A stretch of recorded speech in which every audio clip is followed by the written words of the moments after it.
پہلے اسی نیلگوں آسمان کے نیچے، پہلے اسی سرمئی خاک پر کھڑے ہو کر اگرچہ 401 صحیح منظر تھے، اگرچہ 401 صحیح راستے تھے، لیکن وہ اس کی وجہ سے کنفیوز ہو رہا تھا۔ اس کو لگ رہا تھا ہر طرف تو ایک ہے، مگر جب اس کے اوپر یہ حقیقت کھل گئی تو اسے پتہ چلا کہ 401 سے ہی راستے ہیں اور ہر راستہ ہی حقیقت ہے۔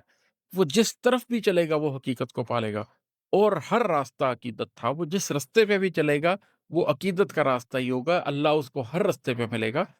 اگر وہ واقعی اللہ کو پانا چاہتا ہے، مشرق مغرب شمال جنوب سے کوئی فرق بھی نہیں پڑے گا، وہ جس طرف بھی جائے گا اس راستے پر ہی کمال اس کے لیے کھل رہے ہوں گے، اس راستے پر ہی حقیقت اسے مل رہی ہوگی، اس راستے پر ہی وہ اپنی منزل کو پا رہا ہوگا۔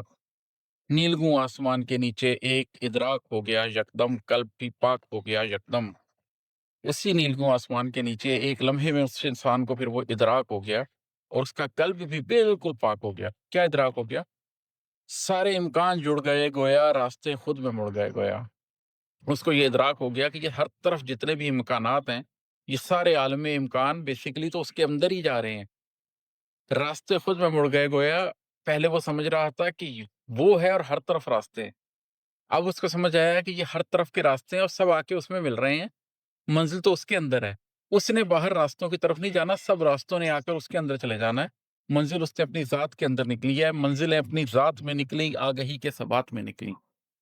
نیلگوں آسمان کے نیچے ایک ادراک ہو گیا یکدم، قلب بھی پاک ہو گیا یکدم، سارے امکان جڑ گئے گویا، راستے خود میں مڑ گئے گویا، منزلیں اپنی ذات میں نکلیں، آگہی کے ثبات میں نکلیں۔ آنکھ کیا دیکھنے پہ قادر ہے، قلب کیا سوچنے پہ قادر ہے، ایک انسان گر سمجھ پائے کیا سے کیا کھوجنے پہ قادر ہے۔ نیلگوں آسمان کے نیچے سرمئی خاک پر کھڑے ہو کر ایک انسان کی آنکھ کیا کیا دیکھ سکتی ہے، ایک انسان کا قلب کیا کیا سمجھ اور سوچ سکتا ہے، اگر ایک انسان سمجھ پائے تو کیا کیا کھوج سکتا ہے۔